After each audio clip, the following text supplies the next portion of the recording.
Bueno, pues buenas tardes a todos. Es un gusto, un placer presentar al doctor Hugo Villanueva Méndez, colega, pero sobre todo amigo de la Universidad de las Américas Puebla, quien va a hablar hoy sobre encajes en productos simétricos.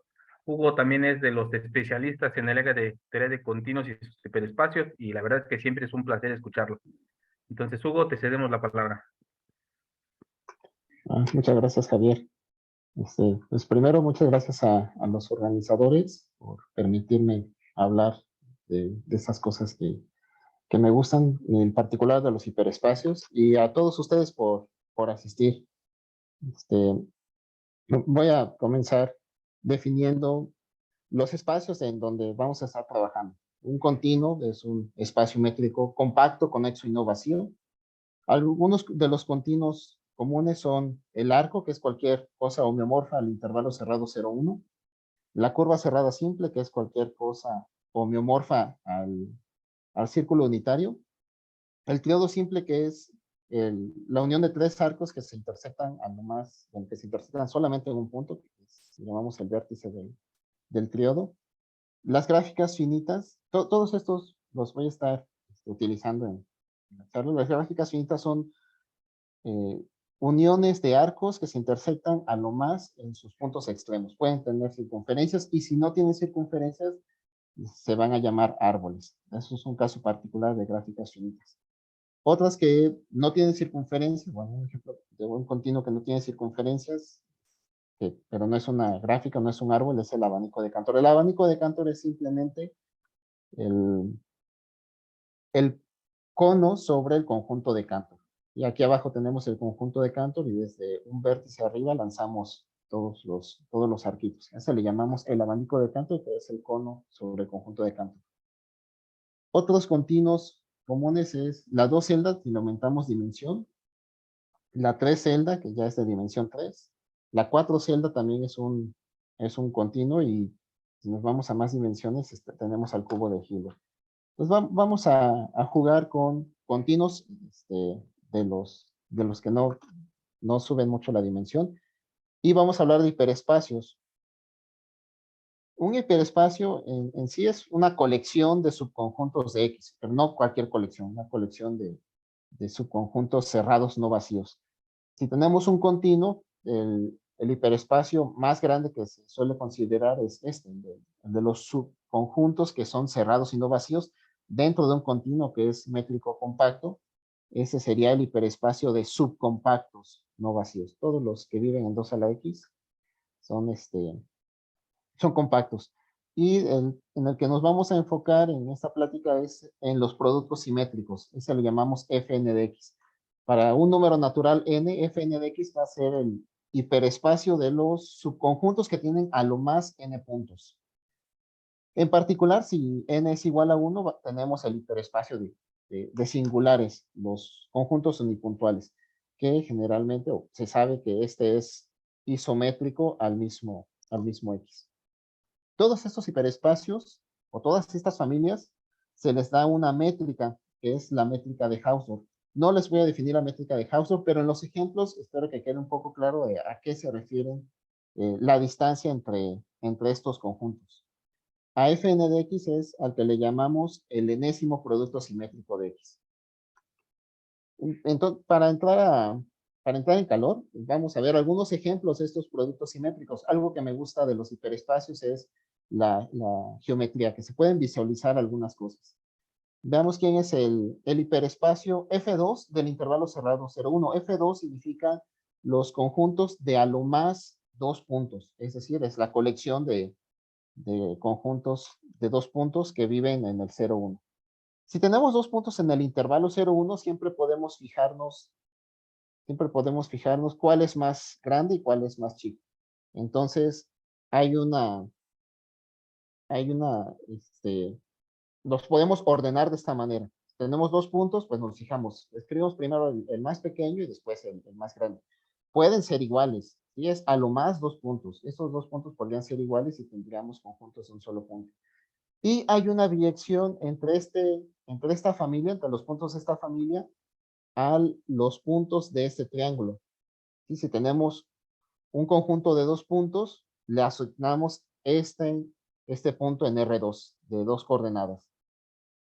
Y vamos a tener, eso va a formar ese triángulo de acá. Los puntos en R2 donde la primera coordenada es menor o igual que la segunda y a lo más valen 1. Eso es, bueno, aquí hay una biyección y de hecho es un homeomorfismo, pero para decir que es un homeomorfismo les tendría que decir o tendría que platicar sobre la topología que tienen este producto simétrico. Les dije, no les voy a definir la métrica, pero cómo se comporta. Si buscamos un punto cercano aquí en el triángulo al punto A, B, ese de ahí, el C, D, que están cercanos intuitivamente en R2 con la métrica usual, intuitivamente es porque sus respectivas coordenadas también están cercanas. Y coordenada a coordenada también están cercanos estos valores. A está cerquita de C y B está cerquita de D. ¿Y eso cómo lo visualizamos en el triángulo? Pues C sería un punto cerquita del punto A y D sería un punto cerquita del punto B. Algo así. Entonces, que estén cercanos en R2 significa están cercanos coordenada a coordenada y el conjunto de dos puntos a que se le asoció está cerquita del conjunto de dos puntos AB. Así funciona la métrica de Hausdorff. Y de hecho también si consideramos dos puntos cercanos al conjunto AB, cercanos intuitivamente, pues va a significar que los puntos verdes van a estar cerquita de los puntos, el punto azul y el rojo. Y si lo trasladamos en R2, significa que coordenada a coordenada, el punto que le asociamos el CD, coordenada a coordenada va a estar cerquita del punto azul. Así funciona la métrica de Hausdorff. Van a estar cerquita en R2 si como conjunto en el intervalo están cerquita los dos conjuntos de dos puntos.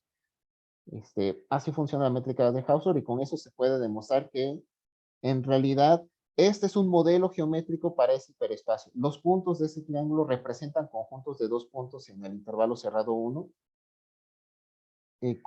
con la métrica de Hausdorff. Tenemos un homeomorfismo. Podemos identificar conjuntos particulares, ya que tenemos un modelo de este hiperespacio. Por ejemplo, podríamos pensar en qué pasa cuando tenemos un solo punto.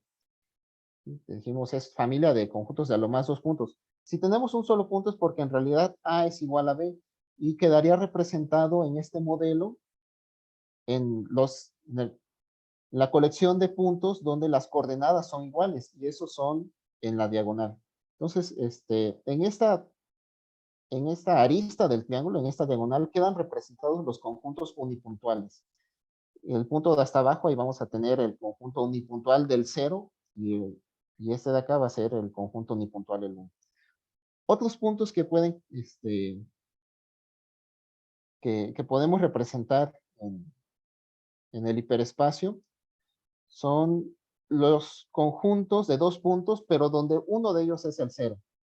Y es como, por ejemplo, este conjunto es rojo. Uno de ellos es el 0. Si lo visualizamos en R2, significa que la primera coordenada es 0. Y la segunda coordenada o el segundo punto puede ser cualquier otro. Entonces tendríamos ese tipo de movimiento. Dejamos el 0 fijo y mandamos a correr al segundo punto hasta llegar al 1 y eso va a formar, la arista de este lado. Todo este movimiento de dejar el 0 fijo y lanzar el segundo punto nos va a formar un arco en el hiperespacio. ¿Y cuál arco? También una arista, la arista de la izquierda. Lo mismo podemos hacer con los conjuntos de dos puntos que tienen fijo al 1. Empezaríamos con el unipuntual, el 1 que queda representado aquí rojo. Dejamos fijo el 1 y al segundo punto lo mandamos a correr hacia el 0. Y ese movimiento nos va a representar un arco también en el hiperespacio y sería el tercer lado del triángulo. Entonces, conforme el segundo punto va corriendo hacia el 0, eso representa un arco en el hiperespacio. Eso lo vamos a utilizar más adelante en algunas propiedades que les voy a platicar. El modelo de F2 de un arco es un triángulo. En una de las aristas viven los conjuntos semipuntuales. En otro de los lados viven los conjuntos de dos puntos que tienen fijo al extremo izquierdo y el otro lado del triángulo tienen fijo al extremo derecho. Eso lo vamos a utilizar. Ese es un modelo para F2 del arco. Si nos complicamos la vida, podemos pensar en qué pasa si tenemos un triodo simple. Para hacer un modelo de F2 del triodo simple, lo que hacemos es lo siguiente. Vamos a separar este arco. ¿Por qué este arco? Porque nosotros ya sabemos el modelo de F2 de ese arco. El modelo de F2 de ese arco es un triángulo. Ya no lo voy a dibujar inclinado. Ya sabemos que es un triángulo. El lado izquierdo, bueno, el extremo izquierdo representa el unipuntual P, el extremo derecho representa el unipuntual Q, y aquí en el vértice, que a lo mejor lo olvidé mencionar, en este vértice representa el conjunto que tiene a los dos extremos del arco. Entonces, aquí hasta el final tenemos al conjunto que tiene tanto a P como a Q. Eso representaría este arco, pero aquí tenemos el punto de ramificación B. Ya sabemos que los unipuntuales quedan en un lado del triángulo, que sería este. Aquí vive el unipuntual B. Y ahora si, si pensamos solamente en el arco PB, cambiar de color.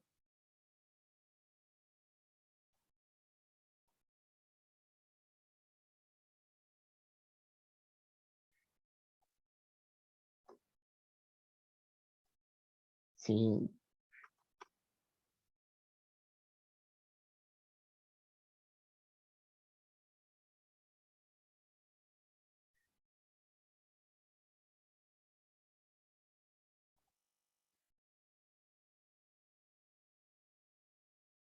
creo que yo no puedo poner pantalla completa. Bueno, si nos fijamos en este arco PB, el hiperespacio de ese arquito también es un triángulo. ¿Qué triángulo va a ser? Lo podemos representar aquí. Queda en el modelo de F2 del arco completo, ahí vamos a tener un triangulito que representa este arquito, el arco que va de PB. Y aquí tendríamos, este punto representaría al conjunto que tiene a los extremos. En este caso tiene a P y tiene a B. Y si pensamos ahora en este otro arco, el modelo de F2 de este arco también sería un triángulo, quedaría de este lado. Y este punto sería el conjunto que tiene tanto a B como a Q. Entonces, ese triángulo representa a F2 del arco que va de B a Q, y este otro triángulo representaría a F2 del arco que va de P a B. Este, este, ahorita vamos a ver qué hacemos con estas cosas. Las vamos a estar utilizando. Eso es para, si consideramos el arco que va de P hasta Q, pero lo mismo podríamos hacer con un arco que va desde R hasta Q y con un arco que va desde P hasta R. Tendríamos tres arcos, que aquí los voy a poner. Ese es el primer arco, el que va desde P hasta Q. Ese es el arco que va desde Q hasta R. Y ese es el arco que va desde R hasta P. Cada uno tiene sus triangulitos que representan los arquitos de P a B, de B a Q, de Q a B, de B a R. Los triángulos están por separado, pero esos triángulos en realidad se pegan. Si vemos, aquí tenemos el modelo para el arco que va de P a B, que está aquí también. Esos dos triangulitos al final representan lo mismo. Como en topología, pues eso significa que los vamos a identificar, los vamos a pegar. También aquí tenemos el arco que va bueno, el modelo para el arco de Q a B, que se va a pegar con este de acá. Y aquí tenemos el que va de R a B, que se va a pegar con este de acá. Y una vez que hacemos estos pegados, si lo hacemos en papel y lo intentamos con resistol, pues vamos a tener este modelo, como especie de papalote. Después de hacer todos estos pegados, los triángulos que pegamos son estos. Este de acá y este de acá. Ahí están los pegados. Representaría el arco que va de B a R. En nuestro periodo aquí tenemos a B, tenemos a P, a Q, a R. Aquí representaría el que va de P a B y aquí tenemos el que va de Q a B. Así quedaría nuestro modelo. Sí podemos tener algo visual para este hiperespacio. ¿Qué más podemos decir? El singular del punto de ramificación queda aquí sobre el papalote, sobre este triángulo, que algunos dicen que es como una mesa con estos tres patas que en forma de triángulo. El singular del punto de ramificación queda acá. Los puntos singulares quedan en estos arquitos. Aquí están los singulares. Aquí miren. Por aquí tenemos un singular de X. Y ahí marco algunos otros puntos particulares. El conjunto de los extremos de P a B queda aquí pegado. El conjunto de los extremos R, V también queda acá. Aquí queda el conjunto que va de los extremos de P a R, etc. Ese sería un modelo para F2.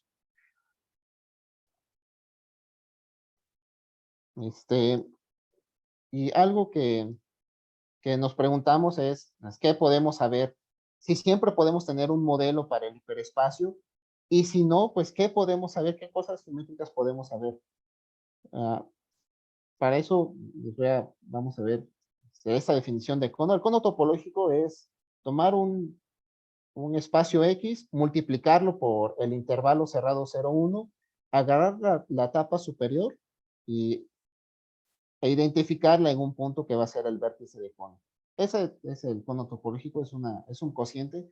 Y geométricamente, para lo que vamos a hacer, tenemos nuestro espacio X y desde un punto B lanzamos todos los arquitos a puntos de X. Y así tenemos nuestro cono geométrico, ¿sí? Que es lo que vamos a estar visualizando.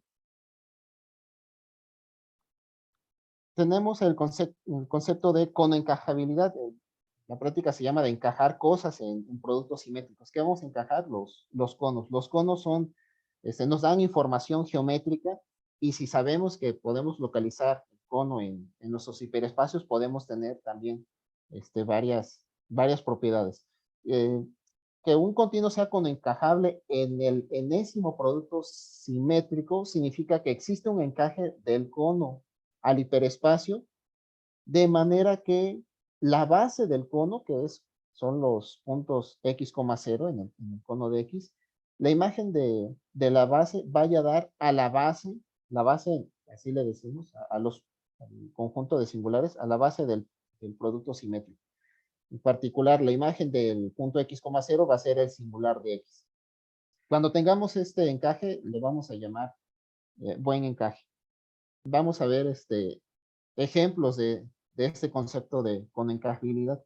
Por ejemplo, el intervalo 0,1, el intervalo cerrado 0,1 es conencajable en F2. ¿Por qué? Ya sabemos cuál es un modelo para F2 del intervalo cerrado 0,1 y el cono del intervalo cerrado 0,1, si lo dibujamos, va a ser, pues precisamente, es un triángulo. ¿Vale? Si los comparamos, del lado izquierdo tenemos el cono del intervalo cerrado 0,1 y del lado derecho el modelo que ya sabemos de F2 del intervalo. Son homeomorfos y de hecho podemos tener un homeomorfismo de manera que el 0,0 en el cono vaya a dar al singular del 0, el 1, 0 en el cono vaya a dar al singular del 1. La segunda coordenada significa que estamos en la base del cono, el 0. Y para cualquier otro intermedio del arco, x,0, lo mandamos al singular de x. El vértice del cono, en este caso lo podemos mandar al conjunto que tiene a los extremos, que sería el vértice natural en nuestro modelo de F2. Y cualquier otro punto de esta forma, en el cono, de la forma 0, t, es decir, en el punto 0, a altura t del cono, pues lo mandamos al conjunto de dos puntos formado por el 0 y el t. Ya sabemos que estos puntos que tienen la primer coordenada 0 viven en este segmento rojo, y lo mismo podemos hacer del otro lado. Si tenemos el extremo 1 a altura S del cono, pues lo mandamos al conjunto que tiene a S y al 1, que ya sabemos, los conjuntos que mantienen al 1 fijo quedan de este lado azul del triángulo. Y para cualquier otro punto como el x, 0, el arco que va desde la base hasta el vértice lo podemos mandar de manera natural a un arco que va desde el singular x hasta el 0,1. Este arco, que digo es de manera natural, es mandar un punto a la izquierda y el segundo punto lo vamos a mandar a la derecha. Y lo mandamos de manera que en el tiempo 1 los dos alcancen el extremo correspondiente. El del lado izquierdo en el tiempo 1 va a alcanzar el 0 y en el tiempo 1 va a alcanzar el 1, el del lado derecho. Esa es la forma natural de este arco. Entonces, el intervalo cerrado 0,1 sí es encajable en el segundo producto simétrico. ¿Qué pasa con el periodo simple? Bueno, si tenemos un periodo simple, su cono es este de acá. Sería como una especie de pirámide, ¿no? Donde la base es ese triángulo. Y ya sabemos que el modelo para F2 del triodo simple es este papalote o esta mesa con patitas triangulares. ¿Cómo podemos hacer un encaje del cono del triodo a esta mesa de acá? Una manera sería la siguiente. El punto R,0 ya sabemos que la base tiene que ir a los singulares. El R,0 va a ser mandado al singular de R. Y este arco que va desde la base hasta el vértice, pues una forma de mandarlo en el hiperespacio sería a través de este lado de acá. Quedaría algo así, estas flechas rojas. Eso significa que este puntito representaría la imagen del vértice del cono. Para cualquier otro que tomemos acá, este arco que va desde la base hasta el vértice tiene que visualizarse en el hiperespacio desde un punto hasta llegar al vértice, de alguna manera. ¿De qué manera? Por ejemplo, ¿qué pasa con ese verde que acaba de aparecer? Este verde que acaba de aparecer, su imagen podría ser esta flechita verde de acá. La base, el punto de B,0, que B es el punto de ramificación, la imagen va a ser el singular de B. Y en su camino al vértice, desde la base hasta el vértice del cono, sería esta flechita verde. Eso significa que si nos tomamos ahora un punto entre estos dos, entre B y R, este punto X, ¿qué va a pasar con este movimiento, este arco de la base hasta el vértice? De manera natural sería algo así, en este triangulito de acá. Sería eso. Y en general, todo este triángulo eh, sería mandado a esta pata triangular de la mesa. Ahí se quedaría la imagen. Esto se ve muy bien, pero ahora falta ver qué pasa con los otros dos triángulos del cono, los que todavía no sabemos hacia dónde van. Entonces, ¿cómo lo hacemos? Veamos el ejemplo para Q. El Q,0, ya sabemos, el Q,0 en el tiempo 0 va a ser este singular Q. Y conforme vayamos avanzando, podemos caminar por la orilla de este triángulo de acá. Primero vamos a alcanzar la mesa a este punto Q, B, a cierta altura. Y si seguimos caminando por la orilla, tendríamos este movimiento. En el cono sería el camino que va al vértice y en el hiperespacio sería este movimiento por la orilla. Y para terminar, pues llegamos al vértice. Y todo este camino anaranjado representaría el camino, en el cono representaría el camino de la base al vértice. ¿Y qué pasa con alguno intermedio? Por ejemplo, este x,0. Entonces podemos tener algo parecido. Primero subimos a la mesa y de ahí nos movemos hacia el vértice, que ya sabemos que es este de acá. Hacia el vértice tienen que llegar todos estos arcos. Lo mismo podemos hacer con el otro triángulo. Si queremos ver qué pasa con este arco en su camino al vértice, pues sería movernos por acá, caminar por la orilla y llegar al vértice. Y alguien intermedio aquí para irse al vértice es subir a la mesa y hacer algo así para llegar al vértice. Entonces tenemos Sí tenemos un encaje, no tenemos un homeomorfismo, no son homeomorfos el cono del triodo a su segundo producto simétrico, pero sí tenemos un encaje de esta manera. En general, podemos extender este argumento a los eneodos simples. Si tenemos un eneodo simple, es solamente n arquitos pegados en un punto de ramificación. Todo eneodo simple va a ser conoencajable en F2 de T. ¿Cómo nos podemos convencer de eso? Para este eneodo simple, separamos una de las patitas y para todos hacemos lo siguiente. Por ejemplo, si aquí tenemos un Z, nos fijamos en todo el arco que va desde P hasta Z, que sería desde P hasta Z. Aquí, ese es F2 del arco que va de P a Q. Ya sabemos cómo se mueven. Aquí todos se van directamente al vértice. No hay nada que hacer. ¿Y qué pasaría con el extremo Z? El extremo Z caminaría por la orilla, así como lo vimos en el ejemplo del triodo. El extremo Z camina por la orilla de este triángulo, sube y después baja al vértice. Y así se van acomodando todos los intermedios. En su camino al vértice, casi suben y regresan.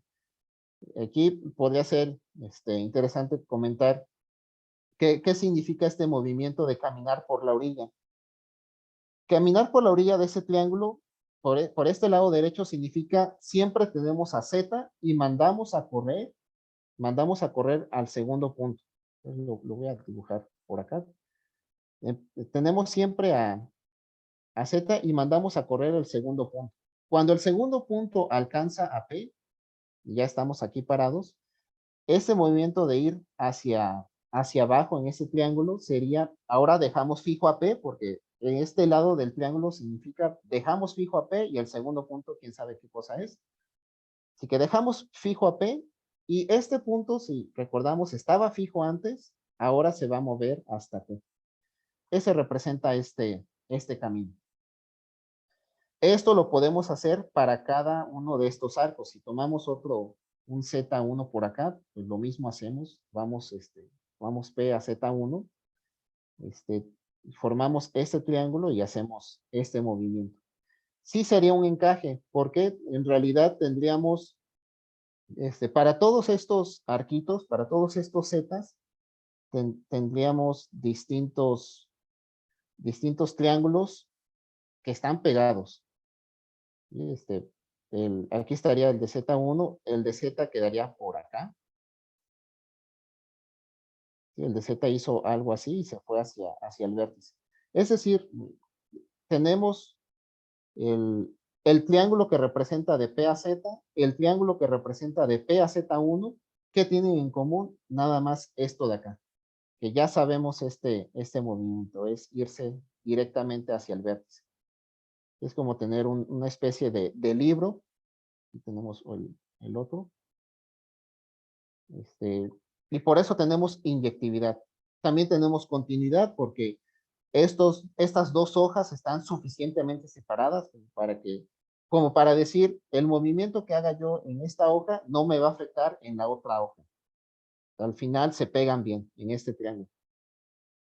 Ese sería el argumento para un eneodo simple.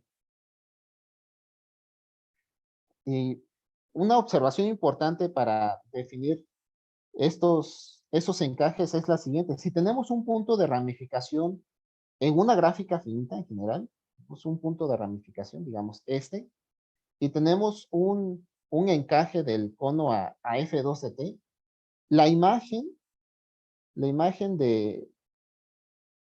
en su camino al vértice del cono, es decir, desde P nos lanzamos al vértice del cono, la imagen siempre va a tener a un punto de ramificación. ¿Y eso por qué? Vamos a ver en este ejemplo. Eso aplicaría para el punto de ramificación del triodo. Si nos fijamos en el cono, una vecindad aquí, en esta parte, si la recortamos y la sacamos, en realidad se ve como si fuera un libro.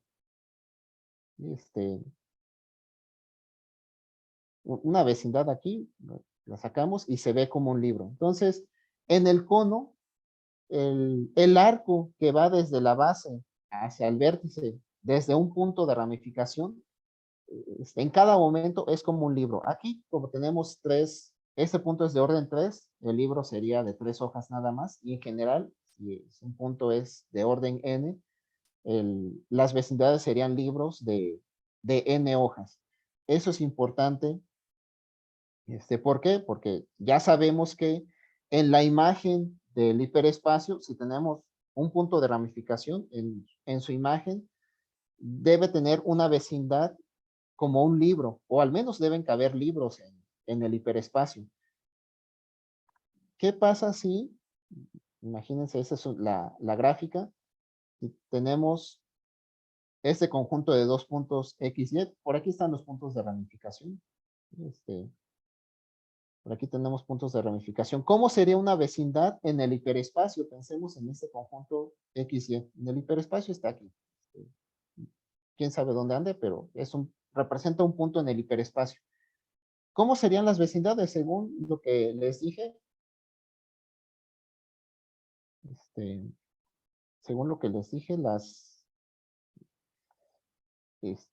las vecindades serían conjuntos de dos puntos que están cerquita de X, Y. Entonces podemos considerar una vecindad de X y una vecindad de Y, y conjuntos de dos puntos que estén cerquita de estos dos sería tomar alguien acá y tomar alguien acá. Entonces, eso sería homeomorfo a tener un arco multiplicado por este otro arco. Y un punto acá y un punto acá son los que están cerquita de X, Y. Entonces, las vecindades en el hiperespacio de ese punto serían planas. Y es el producto de un arco con otro arco, es una docelda. En esta vecindad, por supuesto que no caben libros. Los libros no los podemos, no los podemos aplanar. Por eso la imagen de un punto de ramificación en su camino al vértice sí debe incluir otro punto de ramificación. Tendría que ser un punto de ramificación y algo más. Si tenemos un punto de ramificación y algo más, este X y este Y. Aquí, ¿cómo serían las vecindades en el hiperespacio? Necesitamos dos puntos, uno de ellos tiene que estar cerquita de X y el otro de ellos tendría que estar cerquita de Y.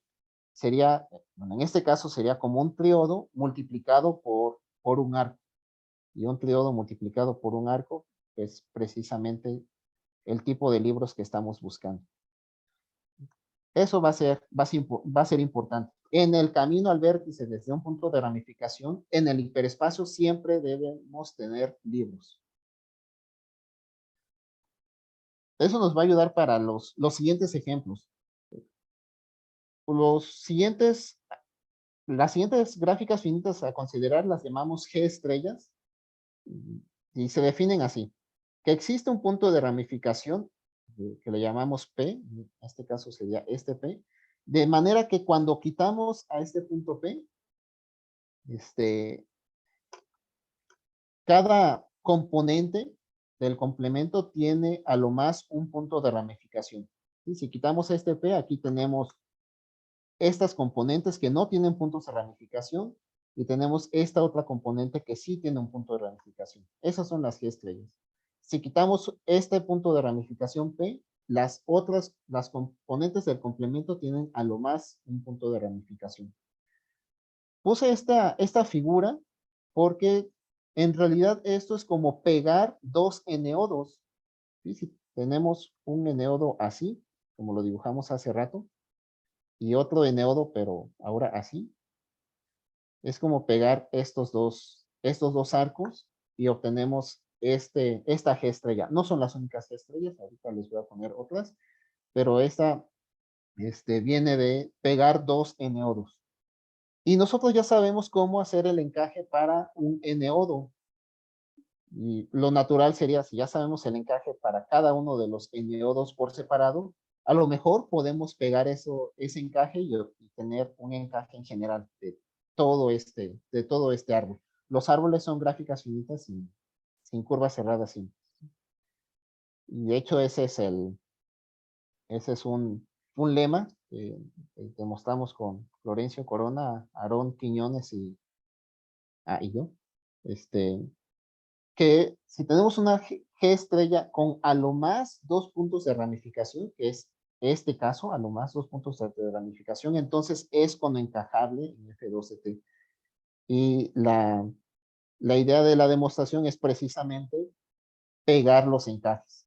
Ya teníamos, voy a hacer aquí el triángulo que de hace rato, aquí está P, aquí está Q, y lo que hacíamos era este movimiento, pues del otro lado vamos a tener también a P, a Q, y va a ser este otro movimiento del otro lado. Sí se pegan bien estos encajes. ¿Por qué? Porque precisamente para lo que tienen en común, los definimos igual. Lo que tienen en común es este triángulo. Para esos triángulos, el encaje mandaba de manera natural la base al vértice, así, tal cual. Entonces sí se pegan bien. No se pierde inyectividad porque los del lado izquierdo no se meten a la zona del lado derecho. Para eso era la observación que hicimos. Este punto, que es el extremo, lo que hace es manda a correr su segundo punto y llega hasta acá. Ya no se mete a la parte izquierda. Una vez que llega hasta acá, el punto que estaba fijo ahora se mueve hacia Q, pero nunca invade la parte izquierda. Es una manera geométrica de convencerse que no se va a perder inyectividad, no se pierde continuidad porque se pegan bien. Este, las hojas, como esta parte, estas partes están suficientemente separadas como para decir lo que hace el lado derecho no afecta a lo que hace el lado izquierdo. Por supuesto, cuando están cerquitas sí afectaría, pero se mueven igual. Entonces, esa sería la demostración geométrica para para los que tienen a lo más 2 puntos de ramificación, que serían como dos NO2 pegados. Ya que tenemos eso, pues la pregunta es, podemos ir aumentando arquitos y seguir pegando encajes.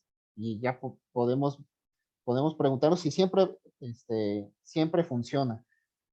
Ahora les voy a definir los árboles que son biestrellas. Las biestrellas son los árboles que tienen estos 2 puntos de ramificación, de manera que si quitamos este arco, las componentes que nos quedan tienen a lo más un punto de ramificación. ¿Sí? Cuando quitamos este arco morado, las componentes que nos quedan o son arquitos o son eneodos. Y aquí tenemos un eneodo que tiene un punto de ramificación. Esa sería una biestrella. ¿Qué tiene de interesante una biestrella? Pues que si nos fijamos, serían como pegar, esta parte de acá es uno de los que acabamos de hacer. Y es como dos eneodos pegados. Esta, esta parte de acá también es la que acabamos de hacer, son dos eneodos pegados. Y la idea de que si ya sabemos hacerlo para algunos árboles, ver si se puede pegar esos encajes.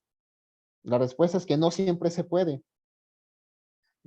Bueno, aquí para diferenciar estrellas de biestrella, el, el de cuando tenemos una G estrella con al menos 2 puntos de ramificación, se convierte en una biestrella.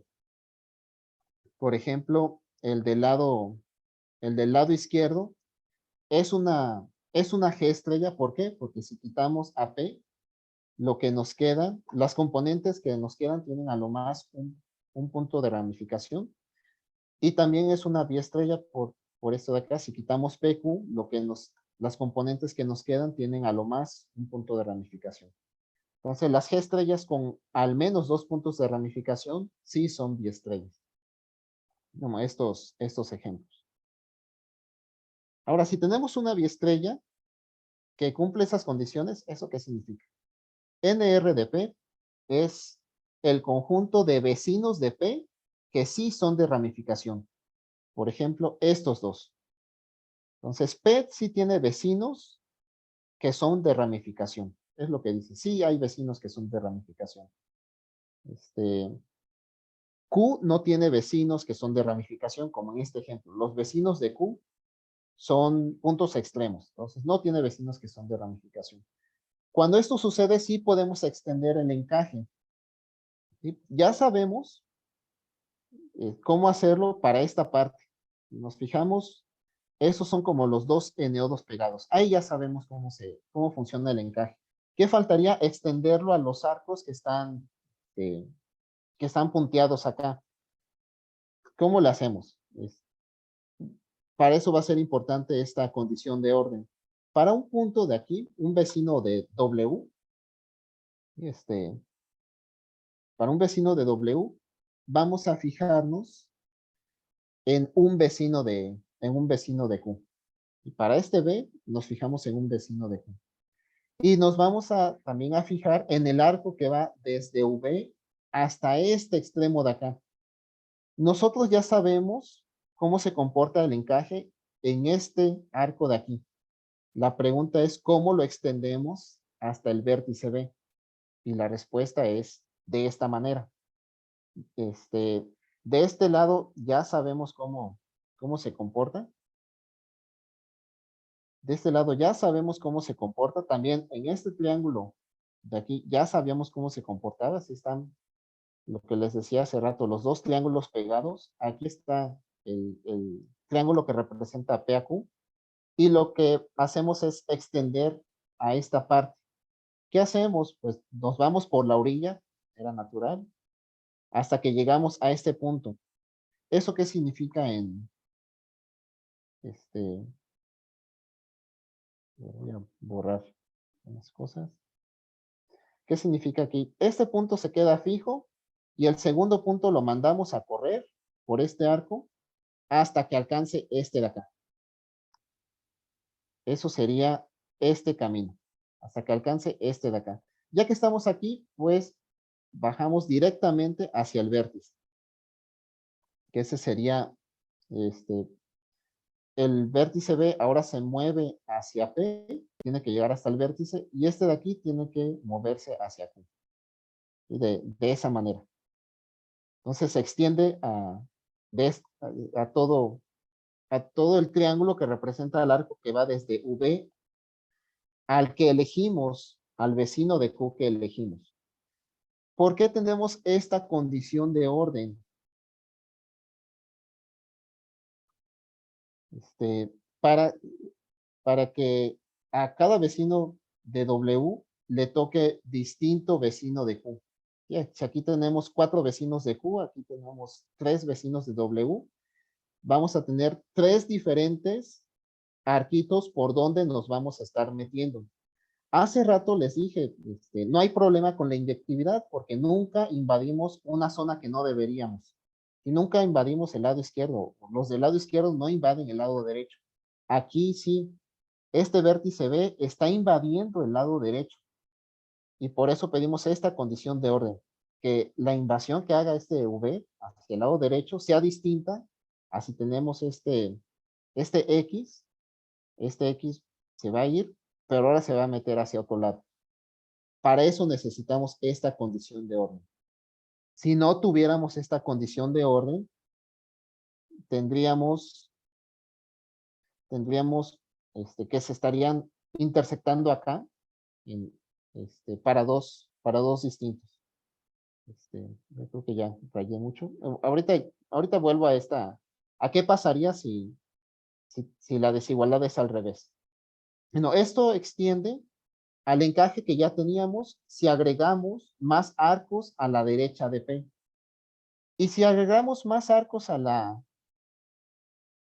izquierda de P. Y ahora si agregamos más arcos ahora a la derecha de Q, pues lo que hacemos es pegar todos esos encajes.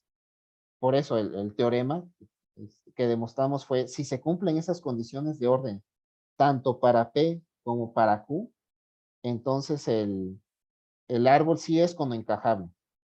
Necesitamos estas dos condiciones de orden. Y otra vez, lo que hacemos es, si ya sabemos cómo extender hacia la izquierda, pues hacemos lo mismo para extendernos hacia la derecha. Y si es cono encajable, sí necesitamos esas condiciones de orden.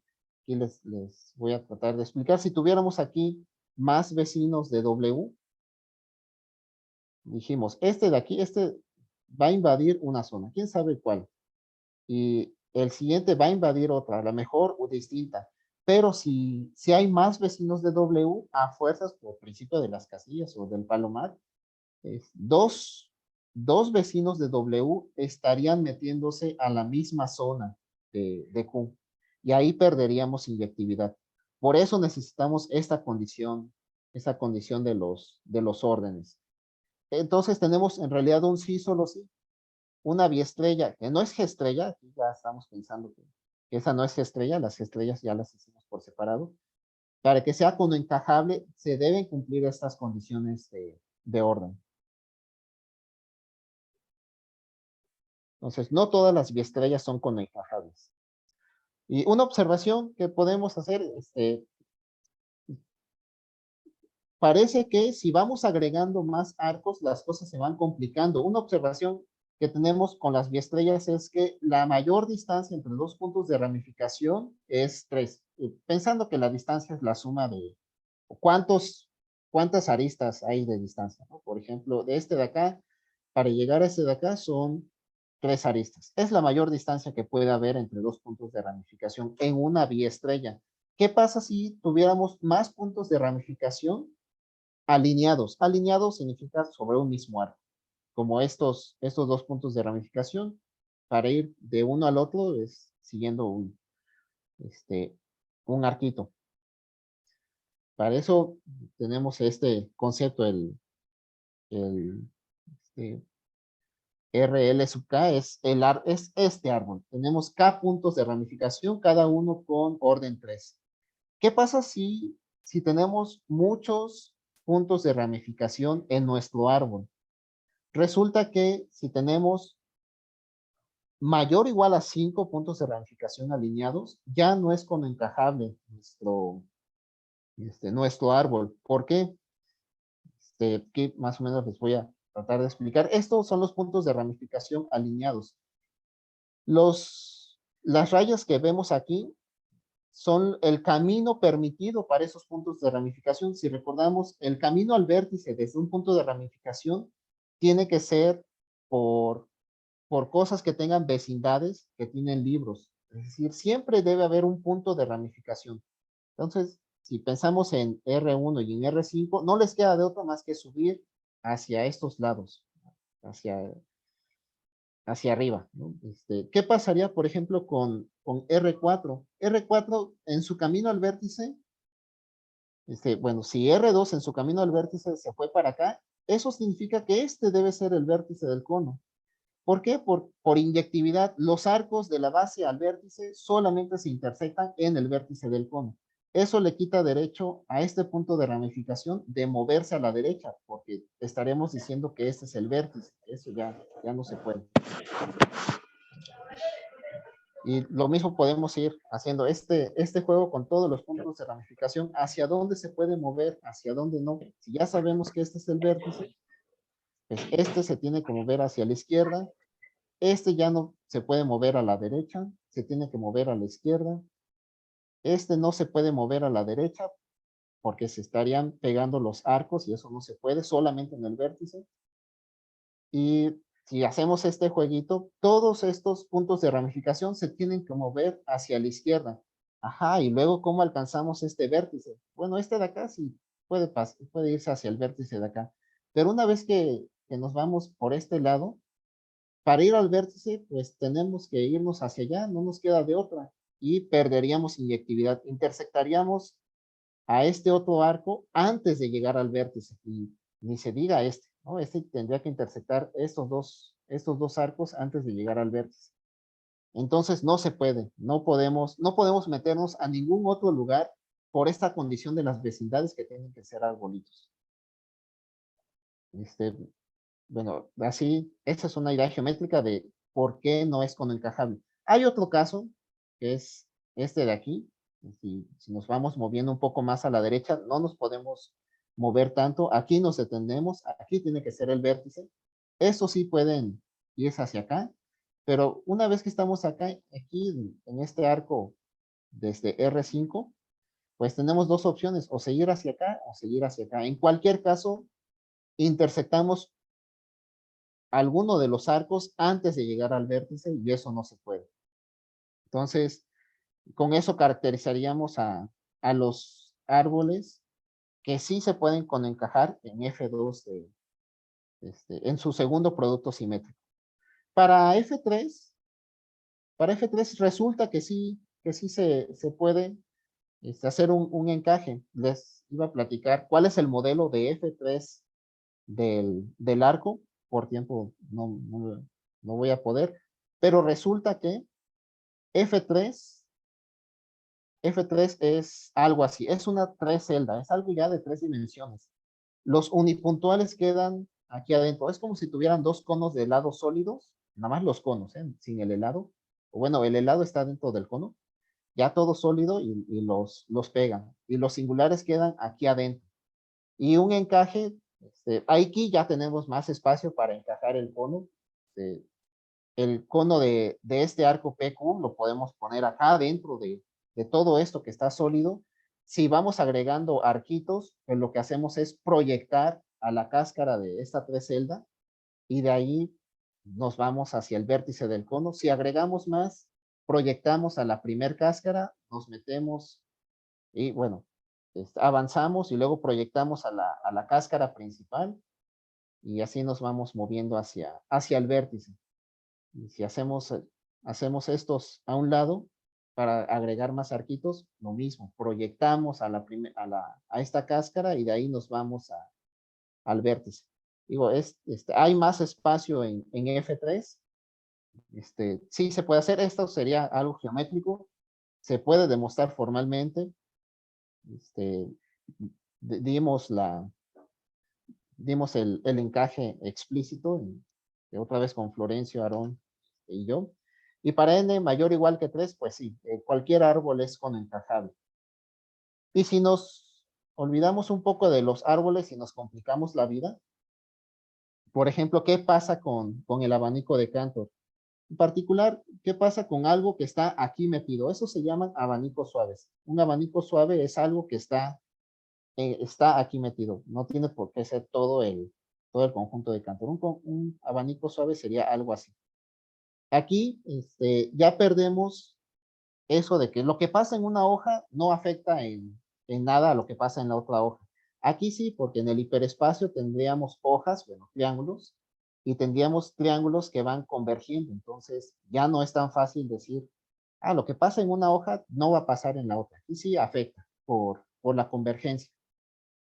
Resulta que si tenemos una hoja libre, es decir, si nos dan chance de tener un triángulo en el que podamos hacer un encaje adecuado y todos los demás, a lo mejor todos los demás sí tenemos triángulos convergiendo a triángulos, pero si tenemos este libre, resulta que sí el continuo es conoencajable en F2.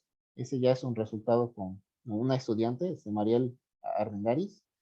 Esa sería la condición, un abanico suave donde tenemos un arco libre que nos va a dar un triángulo libre.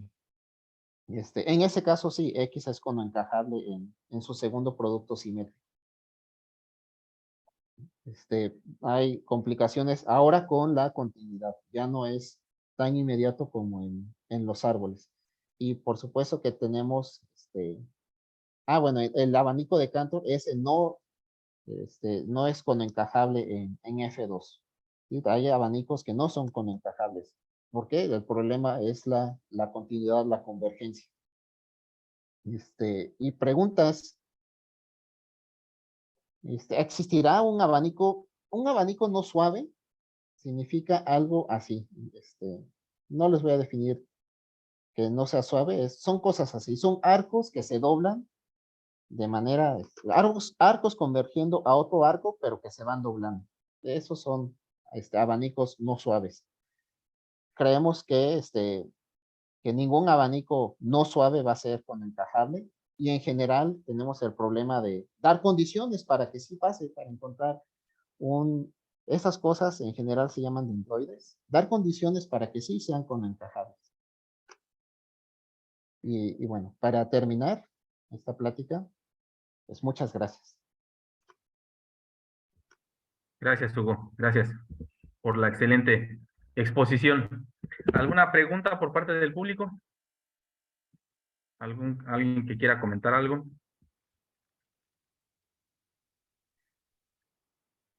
De tus últimas preguntas que pusiste, Ajá. en la segunda, ¿no será otra vez como parecido al del arco, que con 3 baste? Aquí, por ejemplo, como es de Android, a lo mejor con 4 sea suficiente por cuestiones de dimensión, Para que sí. para que sí. O Ah, algún N candidato que digas, en ese seguro. pues el candidato es n mayor o igual que 3, Sí, sí. porque hay espacio, ¿no? Y aquí la pregunta interesante más sería para n igual a 2, y bueno, convencerse que a partir de 3 sí, Sí, sí, sí sí. se puede. El de arriba también, me imagino. O sea, los dos Ajá, problemas. sí. La pregunta interesante es para n igual a 2, pero bueno, no se ha hecho para 3 tampoco. Sería convencerse. Ok.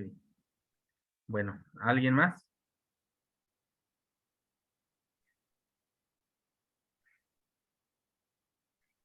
Creo que no.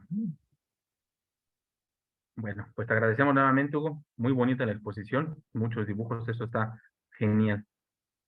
Muchísimas Gracias. gracias. Y pues esperamos contar contigo en los siguientes eventos que estemos realizando. Claro que sí.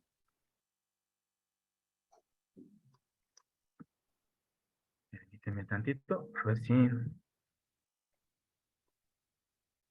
Ahí está. Pues como agradecimiento, Hugo, aquí te presentamos de manera virtual tu certificado como ponente en el segundo Congreso Internacional de Topología y Afines. Te lo haremos llegar en breve por correo. Muchísimas Ah, gracias. muchas gracias. Gracias a todos los asistentes y a los organizadores.